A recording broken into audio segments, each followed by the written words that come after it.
Minha mãe não pôde estar aqui esta noite, mas ela queria ter certeza de que cada mãe da família se sentisse especial. Foi isso que o meu filho disse, de pé, na ponta de uma longa mesa posta para 14 pessoas, erguendo uma taça de vinho que eu tinha pago, num restaurante que eu nunca tinha ouvido falar. Em pleno Dia das Mães, eu estava bancando uma festa sozinha, do outro lado do oceano. Eu sei que ele disse aquilo porque minha neta filmou. Eu estava sentada em um pequeno café em Cascais, em Portugal, com o Oceano Atlântico à minha frente, ganhando a cor de uma panela de cobre. Meu nome é Mariana, tenho 72 anos. E 4 anos antes, eu havia enterrado meu marido, Paulo. Um homem que passou 40 anos puxando fios elétricos pelas paredes de metade das casas do nosso estado e que nunca deixou que uma corrente viva o surpreendesse, porque ele sempre testava o que estava tocando primeiro. Eu tinha uma taça de vinho branco, que mal havia provado. Eu tinha um porta-passaportes de couro azul sobre a mesa, aquele que eu e o Paulo enchíamos de planos que nunca chegamos a realizar. E eu tinha o meu celular com a tela virada para cima, vibrando ao lado da carteira. A primeira vibração foi um alerta do banco, uma cobrança pendente. Um restaurante chique perto da casa do Guilherme, lá em São Paulo. R$ 4.200. Eu li 2 vezes. Eu não tinha feito aquela despesa. Eu não tinha autorizado aquilo. Eu estava com 4 horas de fuso horário de diferença do Guilherme e a um oceano de distância de qualquer mesa onde ele pudesse estar sentado.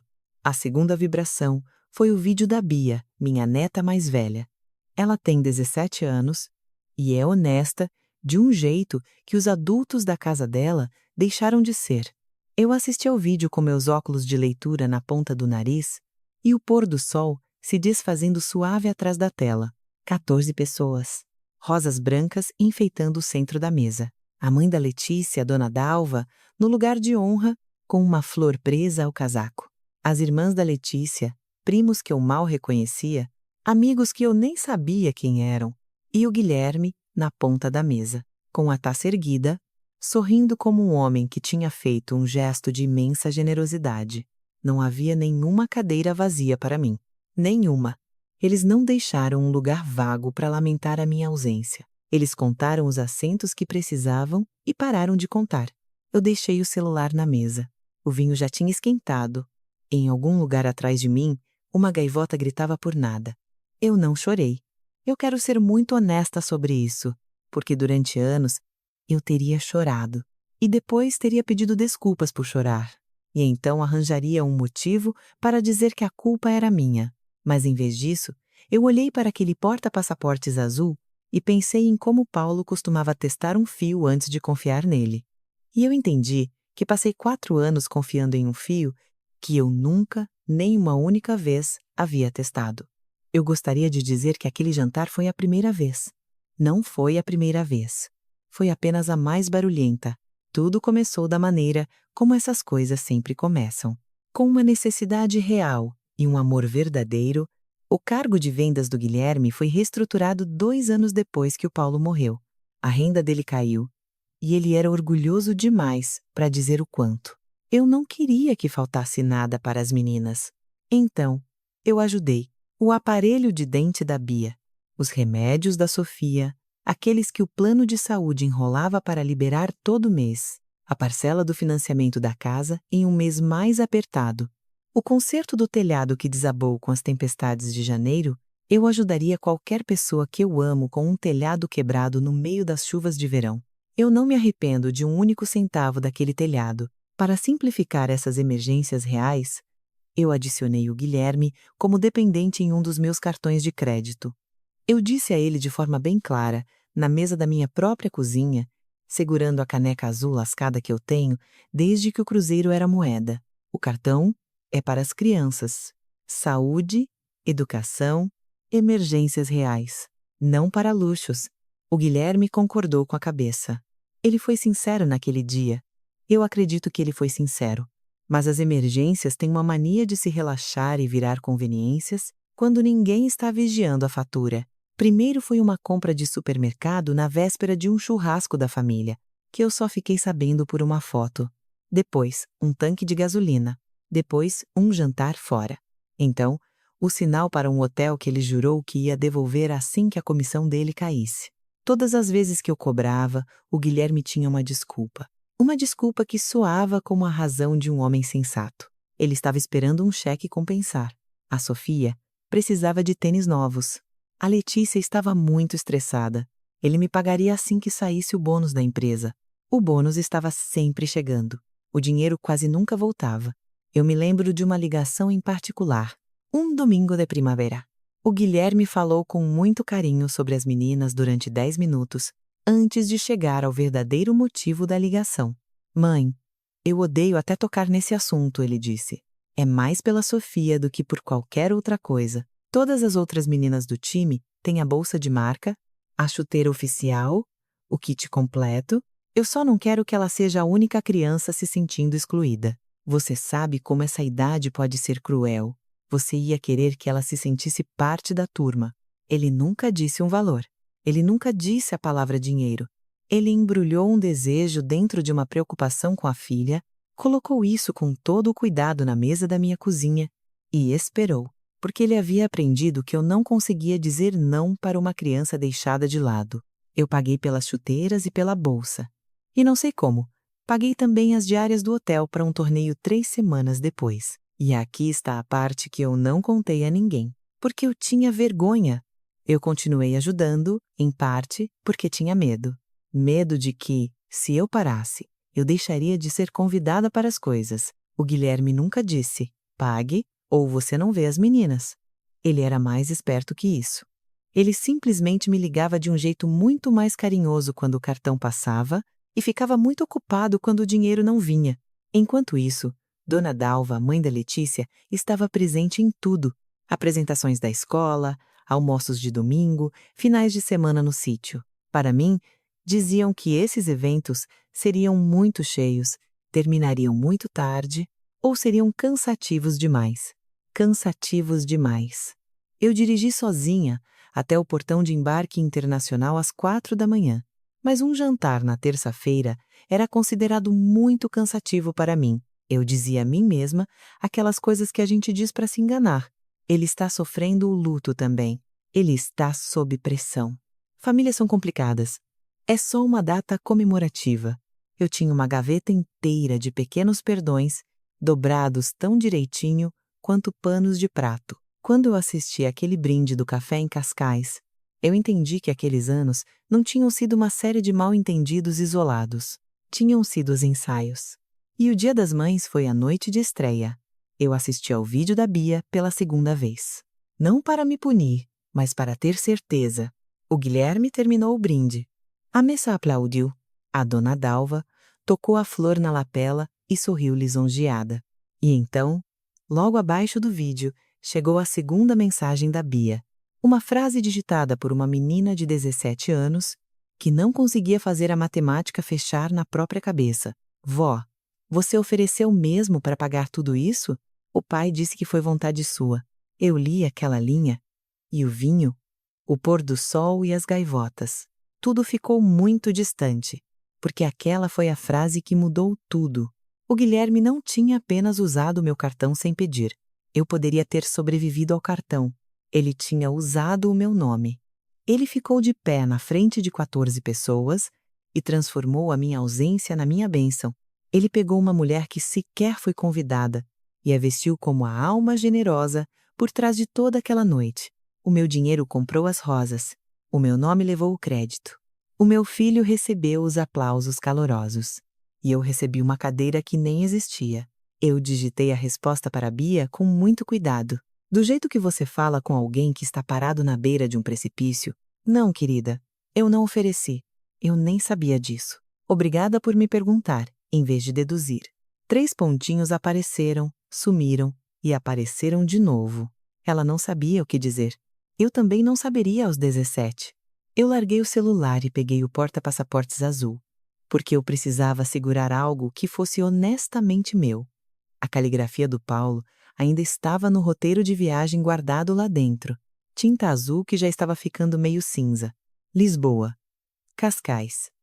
Assistir ao pôr do sol na água. Nós nunca conseguimos ir. Ele ficou doente demais. E depois, ele partiu. Eu guardei o porta-passaportes e disse a mim mesma: aquele algum dia que você diz para uma criança, quando na verdade quer dizer não. Aquele algum dia finalmente tinha chegado, e o meu filho tinha agendado um teatro de R$ 4.000 em cima disso. Eu não liguei para o restaurante, não mandei mensagem no grupo da família, não lancei nenhuma palavra de fúria na noite. Eu terminei de assistir ao sol tocar a água, porque eu tinha esperado 4 anos por aquilo e não ia deixar que o Guilherme roubasse o meu pôr do sol também. Então, eu abri o aplicativo do banco. Encontrei o cartão e olhei para as letrinhas miúdas cinzas embaixo do nome do Guilherme. Usuário dependente, não titular, não dono da conta. Dependente. Uma permissão. E uma permissão, ao contrário de uma promessa, é algo que a pessoa que concedeu pode silenciosamente tomar de volta. Meu polegar pairou sobre o botão de remover o dependente. Mas antes de apertar, eu me forcei a lembrar de algo que o Paulo tinha dito, mais de uma vez no seu último ano de vida, e eu percebi que o homem estava tentando me entregar uma lanterna para um quarto escuro que ele via se aproximando, mesmo que não soubesse dar nome àquela escuridão. 6 semanas antes de vir para Portugal, eu já tinha me sentado do outro lado da mesa do Dr. Renato, o advogado que cuidava dos nossos assuntos. Desde que eu e o Paulo assinamos a escritura da nossa primeira casa, o Renato não é um homem de dramas. Ele usa o mesmo suéter de lã marrom em todas as estações. Fala as coisas de forma clara, apenas uma vez, e deixa que assentem. Eu fui procurá-lo, porque o Guilherme tinha começado a usar uma palavra que não pertencia a ele. Ele tinha começado a se apresentar às pessoas como o homem que administrava as finanças da mãe. Eu ainda batia o saldo da minha própria conta na minha própria mesa, com meus próprios óculos de leitura. Mas lá estava ele, em um churrasco, dizendo para um vizinho que cuidava de tudo para mim agora. E ele começou a falar da minha casa, do jeito que você fala de um carro que já é seu, mencionando a reforma que faria na cozinha um dia, como se a escritura já estivesse respirando o nome dele. O Renato me ouviu e então abriu uma pasta. O seu marido me pediu uma coisa, mais ou menos 1 ano antes de falecer. O Renato disse. Ele nunca me disse o que eu deveria fazer a respeito. Ele não era desse jeito. Ele apenas disse: Renato, o Guilherme é um bom garoto que é descuidado com dinheiro e a Mariana é uma mulher generosa que não consegue dizer não para ele. Ele disse: um dia, essas 2 coisas vão se cruzar em um lugar ruim. E ele me pediu para garantir que você tivesse opções quando isso acontecesse. Só isso. Ele se preocupou com o padrão. Ele não fingiu saber o final da história. Essa era a questão com o Paulo. Ele nunca previu exatamente isso. Ele não deixou uma carta acusando Guilherme como um profeta, nem armou uma armadilha perfeita para disparar num dia exato. Ele era eletricista. Ele acreditava que você não precisava saber exatamente onde uma falha ia acontecer para saber que um fio sem aterramento era perigoso. Você apenas aterrava o fio e dormia melhor. Naquela primeira reunião, o Renato tinha preparado os documentos, removendo Guilherme como meu procurador com plenos poderes, removendo ele como meu inventariante, nomeando um profissional independente para intervir se um dia eu não pudesse mais administrar meus próprios negócios. E eu não assinei. Eu entrelacei minhas mãos na mesa do Renato e disse que precisava pensar. Uma parte de mim ainda esperava estar julgando mal meu próprio filho. Uma mãe vai perdoar mais uma vez, muito além do ponto em que a matemática já deixou de fazer sentido. Isso não é exatamente fraqueza. É o amor continuando a estender o crédito muito depois de a conta ter deixado de ser honesta. O brinde de Dia das Mães fechou essa conta para mim. Daquela mesa de café em Cascais, eu removi o Guilherme como dependente e bloqueei o cartão, para que a cobrança final do restaurante não encontrasse mais nada que fosse meu. Então eu escrevi para o Renato, um único e-mail, com meus óculos embaçando na brisa do mar. Renato, eu já vi o suficiente. Por favor, conclua tudo o que discutimos. Tudo. Mariana. Nos 3 dias seguintes, de um quarto alugado com vista para telhados vermelhos, eu li cada página que ele me mandou, em voz alta, para ninguém além de mim mesma, do jeito que o Paulo costumava ler um contrato antes de assinar. Eu encerrei as transferências mensais que estava mandando discretamente para o Guilherme há mais de 1 ano. Eu assinei os papéis revogando a procuração de plenos poderes. Ninguém organiza minha vida enquanto eu ainda estou vivendo. Eu assinei os papéis, removendo ele como inventariante. Um homem que gasta o seu futuro antes de você partir não é de confiança para honrar os seus desejos depois. Eu nomeei um administrador neutro para agir apenas se um dia eu realmente não for capaz. O Renato também foi investigar, daquele jeito quieto dele, e descobriu algo que me deu firmeza. Anos antes, quando Guilherme tinha acabado de casar, o Paulo colocou como cotitular numa antiga conta poupança. Uma facilidade para um casal jovem começando a vida. E o Paulo, sem nunca fazer nenhum discurso sobre isso, removeu silenciosamente aquela autorização 2 anos antes de morrer. Ele nunca disse o porquê. O Renato me contou por telefone. Ele só entrou no escritório uma tarde e encerrou aquilo. Disse que o garoto não precisava mais ter as mãos naquela conta em particular. O Paulo aterrara aquele fio ele mesmo, em silêncio, anos antes que eu soubesse que ele existia. Não havia nenhum cotitular nas minhas contas. Nenhum bloqueio, nenhum registro em nome de ninguém que não fosse o meu. Ninguém pode gastar aquilo que nunca lhe foi dado, disse o Renato. E eu anotei isso também. Então pedi ao Renato para fazer mais 2 coisas. Remover o acesso do Guilherme ao internet banking das minhas contas. Aquele login que ele mesmo tinha criado só para me ajudar a ficar de olho. E enviar ao Guilherme uma única notificação extrajudicial em papel timbrado, afirmando em termos claros que minhas contas, meu cartão e minhas propriedades eram apenas meus, que nenhuma autoridade para agir em meu nome existia mais para ele, e que qualquer presunção do contrário era simplesmente um equívoco, não era uma ameaça. Era um registro, uma luz sendo acesa em uma sala por onde alguém tinha se acostumado a andar no escuro. A carta não o pune, eu disse a mim mesma enquanto aprovava. Apenas o impede de tropeçar em móveis que nunca foram dele. E então eu fiz a coisa que mais importava, a coisa que me deixaria dormir em paz. Eu criei um fundo de investimento restrito para a Bia e a Sofia. Não uma pilha de dinheiro onde qualquer um pudesse colocar a mão.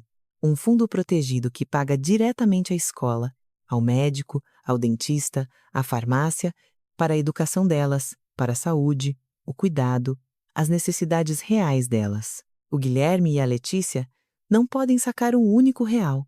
Eles não podem usar as necessidades das filhas como chave para as minhas contas, porque a chave não entra mais em nenhuma porta que me pertença. Eu não tirei minhas netas do meu coração. Eu escrevi isso na margem das minhas próprias anotações. Eu apenas tirei o pai delas da minha assinatura. Quando eu cliquei para confirmar a criação do fundo, pensei no caderno de contabilidade verde esperando em casa. O caderno do Paulo, capa de tecido escuro, lombada gasta. Aquele que ele usou por 30 anos para registrar cada serviço, cada nota fiscal, cada ajudante que ele já pagou. Depois que ele morreu, eu comecei a usar as páginas em branco no final. Não para o luto, mas para minha própria contabilidade. 18 meses disso. Cada data, cada quantia, cada motivo alegado, cada promessa, cada centavo, que realmente foi devolvido. Quase 78 mil reais no total. A maior parte, eu dei de mãos abertas, e daria de novo. Mas quase 18 mil reais foram puramente conveniências disfarçadas de crise. Ou dinheiro, que prometeram devolver e silenciosamente esqueceram. Um registro não acusa ninguém, o Paulo costumava dizer sobre o caderno dele. Ele apenas se recusa a esquecer por você. Eu fechei o meu computador. Os papéis estavam assinados. O fundo era real. E pela primeira vez em 4 anos, minha generosidade tinha uma forma, uma cerca, e um portão que apenas eu poderia abrir. Na minha última noite em Cascais, eu finalmente abri o porta-passaportes azul por inteiro. Eu o carreguei através do oceano e só tinha olhado para o roteiro. Mas, escondida atrás da lista escrita à mão do Paulo, dobrada em 4 e já macia nas dobras, havia um bilhete que eu nunca tinha encontrado. Ele deve ter colocado lá no seu último mês bom, quando ainda tinha as mãos firmes. Eu o desdobrei sob a luz do café, enquanto as águas iam escurecendo, e li a caligrafia do meu marido pela primeira vez em 4 anos. Mariana, se você está lendo isso, significa que você finalmente viajou. Que bom! Espero que a água seja tão azul quanto prometeram. Espero que você tenha pedido comida demais. e comido tudo. Eu quero te dizer uma coisa, e eu só sei dizer de um jeito simples. Então aqui vai. Eu assisti você dar e dar para pessoas que tomam isso como uma obrigação sua. Você dá ao Guilherme o benefício da dúvida como se fosse uma conta mensal a pagar. É a melhor coisa em você, e é a coisa que vai lhe custar mais caro. Eu não sei o que vai acontecer depois que eu for embora. Eu não sou vidente. Sou um homem que puxava fios para viver, mas eu sei como você é. Então, por favor, não confunda ter paz com deixar as pessoas pisarem em você. Não chame de família quando for só uma via de mão única. Leia cada página antes de assinar. Faça todas as perguntas, até as mais indelicadas. E guarde algo para você mesma. Mariana, você passou a vida toda sendo a tomada onde todo mundo se conecta. Está tudo bem em guardar um pouco de energia para a sua própria casa. O que quer que você decida, decida por si mesma. Não me deixe decidir por você de dentro de uma gaveta. Você sempre foi a inteligente. Eu só instalei os fios. Vá assistir ao pôr do sol. Eu estarei assistindo com você. Paulo, eu chorei naquela hora. Mas quero que você entenda que tipo de choro foi aquele. Não foi o choro de uma mulher que foi quebrada. Foi o choro de uma mulher que finalmente foi acreditada. Ele não sabia sobre o brinde do Guilherme. Ele não sabia sobre as 14 cadeiras, nem sobre os 4.000 reais, nem sobre a flor no casaco da dona Dalva. Ele apenas conhecia a mim. E sabia que uma mulher que nunca guarda nada para si mesma, eventualmente será gasta até não sobrar nada, pelas próprias pessoas que ela ama. Eu dobrei a carta de volta na carteira, ao lado do roteiro que nós nunca usamos, e o qual eu estava agora vivendo sozinha. Foi naquela noite que eu comecei a manter um caderninho só meu. O caderno verde do Paulo já guardava os valores. Esse novo era para o outro tipo de contabilidade. Aquelas falas que só chegam de vez em quando. Eu estava finalmente em paz o suficiente para ouvi-las. O sol se pôs sobre as águas. Eu assisti a tudo. E em algum lugar no meio disso, sem fazer barulho, eu deixei de estar ferida e comecei a ter certeza. O Guilherme me ligou do corredor do restaurante naquela mesma noite, o horário dele, lá no Brasil. O que já era a minha manhã seguinte. Deixei tocar 2 vezes antes de atender, sentada na beira de uma cama estranha, com as janelas abertas. Mãe? A voz dele era tensa e baixa. A voz de um homem que não quer que a mesa ao lado escute. O cartão foi recusado na frente de todo mundo.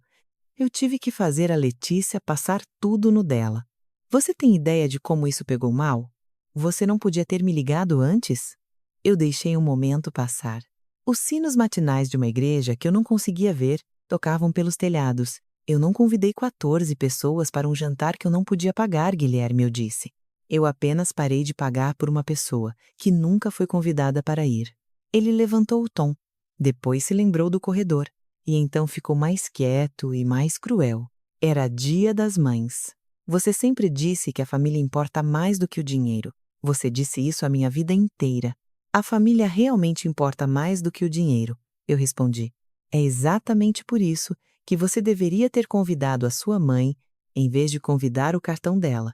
Ele não teve resposta para isso. Então, ele alcançou a ferramenta mais antiga da caixa, a que sempre tinha funcionado. As meninas estavam perguntando de você. Uma pequena ameaça embrulhada numa pequena doçura. Volte para a máquina e o carinho volta também. Então as meninas podem me ligar elas mesmas, eu disse. Elas sabem o meu número. E encerrei a ligação. Não com raiva. Eu simplesmente tinha o nascer do sol para caminhar ao encontro e não ia gastá-lo segurando o telefone. Eu estendi a minha estadia por uma semana inteira. Visitei cada lugar que o Paulo tinha marcado no roteiro. Me juntei a um pequeno grupo de caminhada com outras 2 viúvas. Ruth, de Minas Gerais, e uma mulher de olhar astuto chamada Elsa, do Rio Grande do Sul. E nós 3 rimos em um caminho, nos penhascos até as minhas costelas doerem. E eu entendi algo que tinha tido medo de aprender. Continuar a minha vida não era uma traição ao Paulo. Adiar a minha vida é que tinha sido. Quando eu voltei para o Brasil, o Guilherme e a Letícia pediram para conversar. Eu disse sim. E marquei a reunião na mesa da minha própria sala de jantar, na minha própria casa, onde a escritura, a caneca e o caderno, todos sabiam a que nome pertenciam. Eles vieram em um domingo. O Guilherme entrou já falando do jeito que ele faz, descrevendo a coisa toda como um mal-entendido. Um erro de uma vez só, algo que uma família não deveria deixar explodir. Ele esperava uma tarde emocional, e no final dela, o cartão de volta. A Letícia entrou calada. Ela tinha aprendido algumas coisas na semana seguinte ao jantar. Ela descobriu que vários presentes e despesas de casa, que o Guilherme dizia ter pago com o próprio salário, na verdade, tinham sido cobrados de mim. O silêncio dela não era calmo. Era o silêncio de uma mulher recalculando o próprio casamento. Eu não levantei a voz. Nunca vi sentido em gritar. Isso só diz às pessoas o quanto elas conseguiram te afetar. Uma informação que eu prefiro guardar para mim. Eu coloquei 3 coisas na mesa, entre nós. O caderno verde do Paulo, com a lombada gasta. Uma única página impressa, separando o dinheiro que eu tinha dado de bom grado do dinheiro que tinha sido tirado de fininho. E a notificação do Renato, confirmando os novos arranjos naquela linguagem clara de suéter marrom. O Guilherme olhou para a página e o rosto dele passou por vários climas. Então, ele encontrou o equilíbrio e recorreu à raiva, porque a raiva parecia melhor do que a outra coisa. Então é isso. Você está cortando as suas próprias netas porque está com raiva de mim. Eu abri o documento do fundo de investimento e o virei para que ele pudesse ler. Olhe, eu disse, a mensalidade da escola da Bia, os remédios da Sofia, terapia, se alguma delas precisar, as despesas reais delas, todo o cuidado, tudo protegido. Tudo pago direto para as pessoas que prestam o serviço. Nenhum centavo foi cortado. Eu deixei ele ler até o final. As suas filhas não abusaram da minha confiança, Guilherme. Você abusou. É por isso que o suporte a elas continua, e o seu acesso não. Ele não teve resposta. Olhou para a Letícia em busca de ajuda, e a Letícia olhou para a toalha da mesa. Eu deslizei a página de resumo na direção dele. Eu não estou pedindo um único real de volta daquilo que dei livremente, eu disse. O aparelho de dente é de vocês. O conserto do telhado é de vocês. Os remédios são de vocês. E eu pagaria tudo de novo. Mas o hotel que você nunca me pagou de volta, os jantares, a gasolina, as coisas que você passou no meu cartão, e disse para a Letícia que tinha pagado do seu bolso. Essas coisas voltam, sem juros. Uma parcela mensal que você realmente consiga pagar. Eu já escrevi tudo aí. Você está me humilhando, ele disse. Não, eu respondi. E mantive minha voz tão firme quanto uma prateleira. Você fez isso sozinho, numa mesa para 14 pessoas, com o meu nome na sua boca e o meu cartão no seu bolso. Eu só estou me recusando a pagar pela humilhação 2 vezes. A Letícia falou então pela primeira vez, tão baixo que eu quase não ouvi. Quanto dessa dívida era coisa minha que eu nem sabia. E isso, eu disse gentilmente, é uma conversa para vocês dois, e não para mim. A reunião não terminou com lágrimas ou abraços. Terminou com o Guilherme empurrando a cadeira para trás e a Letícia pegando a folha de resumo com mãos cuidadosas. E a porta da frente se fechando atrás deles, com o clique comum que uma porta faz quando nada foi resolvido a favor de ninguém, exceto das verdades. Eu sentei sozinha à mesa depois daquilo. Coloquei a mão espalmada sobre o caderno verde do Paulo. Algumas desculpas, eu pensei, precisam ser seguradas por um tempo, antes que possam ser respondidas. Eu não estava pronta para responder ao Guilherme. Eu nem tinha certeza se ele havia pedido desculpas. Ele só tinha sido pego em flagrante.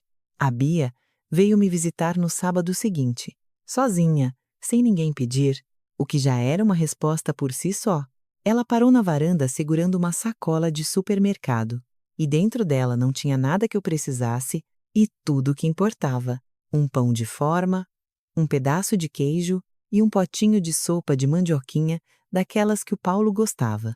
Ela tinha se lembrado de um detalhe sobre um avô que mal teve a chance de conhecer. Nós fizemos misto quente no fogão, nós duas. Ela virou dela cedo demais e o pão desmanchou.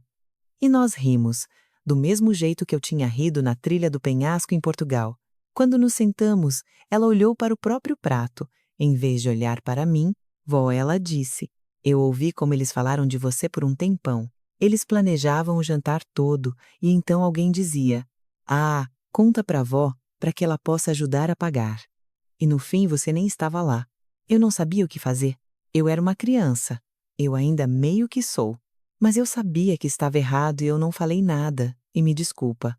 Eu estiquei o braço e cobri a mão dela com a minha. A mão dela estava quente. 17 anos, e já carregava mais honestidade que os adultos da casa dela. Você não é responsável pelo que os adultos fizeram, Bia, eu disse a ela.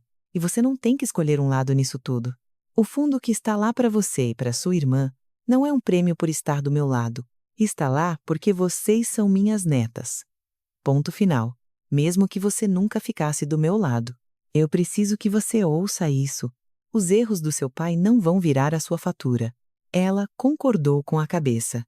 Os olhos dela brilharam, mas ela não deixou as lágrimas caírem, o que me disse que ela era muito mais parecida comigo do que qualquer uma de nós imaginava. O vovô era engraçado mesmo? Ela perguntou, limpando as mãos. A mãe disse que ele era engraçado. Ele era péssimo para contar piadas, eu disse. Ele sempre esquecia o final. Mas ele conseguia consertar qualquer coisa nesta casa. E ele me amava em voz alta todos os dias. E no fim, isso importava muito mais do que o final das piadas.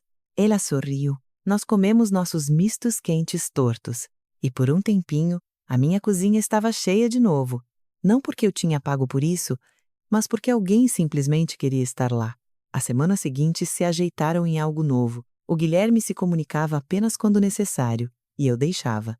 Não fui atrás de quebrar o silêncio. Eu aprendi que nem todo silêncio é uma ferida precisando de curativo. Alguns silêncios são apenas o espaço onde um limite está fazendo seu trabalho. A Letícia e o Guilherme foram para a terapia de casal, não por minha causa, mas pelo casamento que tinha sido construído silenciosamente em cima de uma falha que ela não tinha permissão para ver. A raiva dela, pelo que entendi, era voltada principalmente para o homem que escondeu a verdadeira situação deles e não para a mulher que finalmente parou de cobrir o rombo. A Bia continuou me visitando. A Sofia começou a ligar nos domingos à noite, só para me contar como foi a semana dela, e eu planejei outra viagem por conta própria. Desta vez, não esperei pela aprovação de ninguém, nem pelo calendário de ninguém. Eu circulei um lugar em um mapa novo e não perguntei a uma única alma se aquilo seria cheio demais, tarde demais ou cansativo demais para mim. Um mês depois da reunião, o Guilherme mandou a primeira parcela do pagamento. Ele mandou sem nenhum lembrete, o que não é pouca coisa. A mensagem dele tinha 4 palavras. Entendo o seu lado. Eu fiquei olhando para a tela por um tempo e então digitei de volta 3. É um começo. Eu não disse a ele que estava tudo perdoado, porque não estava. E eu parei de dizer coisas confortáveis que não são verdades. Eu simplesmente deixei a porta onde estava. Não trancada contra ele, mas não escorada e aberta, para ele entrar e tomar o que quisesse de novo. Uma porta que ele poderia conquistar o direito de atravessar com atitudes, não com um brinde na hora certa. É o começo do verão agora. E eu estou na varanda dos fundos, onde a luz entra dourada pela tela, no fim do dia. A Bia está ao meu lado, organizando as fotos de Portugal em um álbum, segurando cada uma contra a luz. Você parece feliz nessa. Ela repete toda hora. Surpresa, como se nunca tivesse visto isso antes. E ela não tinha. O porta-passaportes azul do Paulo está na mesa, entre nós, duas. E ao lado dele, o caderno verde do Paulo, fechado. Eu tenho mantido aquele caderninho desde Portugal, não para os valores. O caderno do Paulo já guardava isso. Apenas uma frase, de vez em quando ela chega. Esta noite, eu escrevi o seguinte. Eles colocaram meu nome naquela mesa e esqueceram a mulher a quem ele pertencia. Então, eu trouxe tudo de mim de volta e guardei a minha energia para minha própria casa. Às vezes, a dignidade não chega aos gritos. Às vezes, ela chega em uma varanda quente em dezembro, sob a luz dourada do fim do dia, com a sua neta dizendo que a mulher nas fotografias parece feliz. E um porta-passaportes azul cheio de lugares que você, finalmente, está indo conhecer.